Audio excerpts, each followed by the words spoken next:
Dewan Pimpinan Wilayah Partai Kebangkitan Bangsa Kalimantan Timur menggelar silaturahmi dan berbuka puasa bersama para jurnalis di kantor DPW PKB Kalimantan Timur yang berada di Jalan Juanda, Samarinda, Senin 17 April 2023.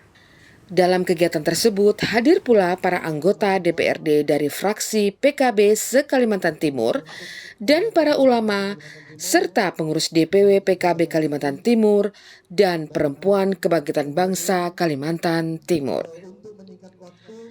Ketua DPW PKB Kalimantan Timur Safrudin menyampaikan hubungan antara PKB dan media ialah simbiosis mutualisme. Kami tanpa wartawan bukanlah siapa-siapa. Agenda pada sore hari ini dibuat sebagai komitmen PKB untuk saling melengkapi dan mendukung antara kegiatan PKB dan wartawan. Demikian ungkap Safrudin. PKB Kaltim juga melakukan pernyataan atas strategi politik pada pemilu serentak tahun 2024 nanti sambungnya.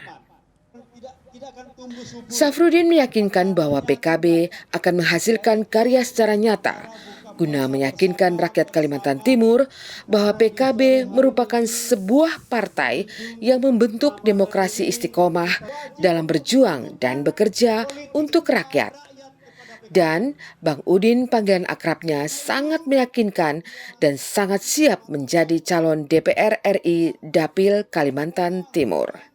Ya, secara hitungan-hitungannya udah sangat siap dan bisa disebut udah super siap lah untuk maju menjadi calon anggota DPR RI Dapil Kalimantan Timur.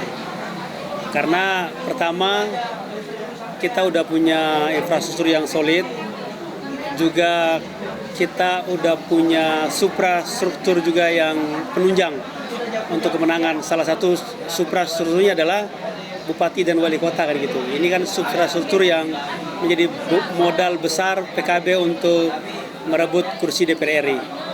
Dan para caleg juga adalah para petarung. Pak Kiai Silahudin petarung, teman-teman caleg di bawahnya juga semua petarung. Nah, saya sendiri secara pribadi adalah anggota DPRD yang udah berpindah-pindah di 3 dapil ini, di 3 dapil yang berbeda. Dengan satu kalah 2 kali menang. Jadi inilah modal saya untuk memastikan bahwa PKB akan mengirim kader terbaiknya ke DPR RI. Ya, terbukti juga dari hasil survei yang baru saja dirilis menunjukkan bahwa PKB sudah mendapatkan porsi untuk mengirimkan atau mengisi kursi di DPR RI yang jumlahnya alokasinya 8 kursi ini. Kemudian untuk kuota perempuannya se-Kalimantan Timur bagaimana untuk? Kuota perempuan tetap komitmen sesuai aturan, sesuai undang-undang bahwa 30% perempuan itu wajib untuk diisi sebagai penghormatan dan penghargaan atas perempuan. Target untuk kuota perempuannya? Ya minimal 30. Jadi ada beberapa di daerah itu bisa berapa? Ya 30 sampai 40%. Tapi PKB sekarang agak unik karena ada beberapa dapil yang nomor urut satunya itu perempuan. Misalnya dapil Penajam Pasir itu perempuan, dapil Balikpapan perempuan. Untuk DPR provinsi dan untuk kabupaten kota juga banyak perempuan. Oke, terakhir untuk himbauan kepada para caleg. Ya, saya menghimbau kepada semua caleg, mari kita terus bekerja, mari kita terus menangkap aspirasi dan harapan rakyat, karena dengan modal menguasai dan memahami maunya rakyat, kita bisa dicintai dan kita bisa disukai oleh rakyat, dan kita bisa didukung dan dipilih oleh rakyat. Karena caleg itu dan politisi PKB itu harus punya pembeda dengan politisi yang lain. Kalau politisi PKB itu harus menganggap besok itu adalah pemilu. Nah, karena dengan menganggap besok itu adalah pemilu, maka kita bisa melakukan kerja setiap hari. Jadi setiap hari bekerja untuk rakyat. Kalau ini juga yang menjadi pembeda antara pejuang politik dan pekerja politik. Ya, kalau pejuang politik itu adalah setiap hari adalah bekerja, setiap saat adalah bekerja. PKB Kaltim wajib mengirimkan kader terbaik ke DPR RI dan harus mendapat 1 kursi.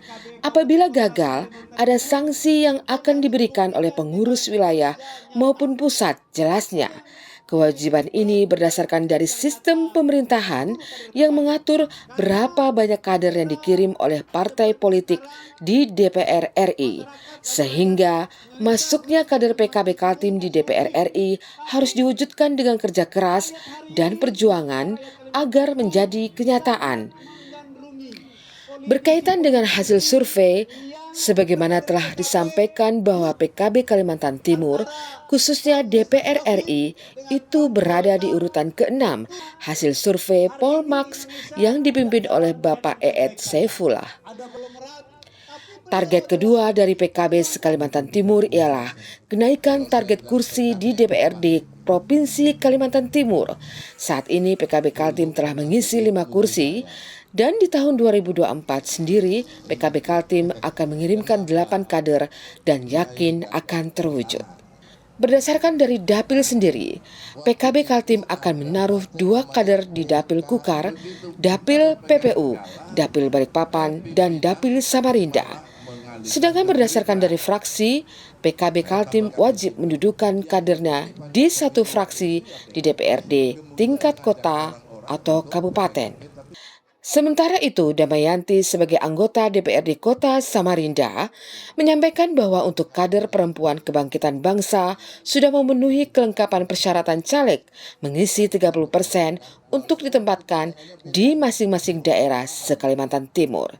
Dan Damayanti sendiri akan mencalonkan dirinya di DPRD Provinsi Dapil Balikpapan. Ya, kita dari Perempuan Kebangkitan Bangsa bagaimanapun harus siap. Kita harus percaya dan yakin bahwasanya perempuan itu tidak boleh minder dengan porsinya sebagai perempuan, tapi bagaimana menunjukkan jati dirinya bahwasanya perempuan itu juga mampu dan bisa mengambil hati rakyat dan memberikan kontribusi terbaik untuk masyarakat melalui pemilu di 2024 nanti. Kemudian untuk pencalonan sendiri, di mana untuk memenuhi kuota 30% sudah seberapa besar? Kalau untuk DPW, yang DPW dong. Boleh, DPW boleh. Artinya LPP pastinya sudah memenuhi ya kuota-kuota perempuan, karena bagaimanapun berdasarkan undang-undang kan harus 30%. Insya Allah sudah terpenuhi. Sampai di DPC-DPC. Iya, insya Allah. Oke. Ya, target ke depan untuk menduduki porsi masing-masing, berapa targetnya kursi? Kalau untuk Partai Kebangkitan Bangsa, kalau kita lihat ya porsinya pada saat ini perempuan bangsa untuk penajam pasir itu kita diwakili oleh perempuan DPRD provinsi. Kemudian insya Allah saya sendiri Dapil Balikpapan insya Allah secara otomatis siap. Artinya kalau tidak mengalami perubahan maka Partai Kebangkitan Bangsa di pemilu 2024 akan mengirimkan 2 perempuannya di DPRD Kalimantan Timur insya Allah.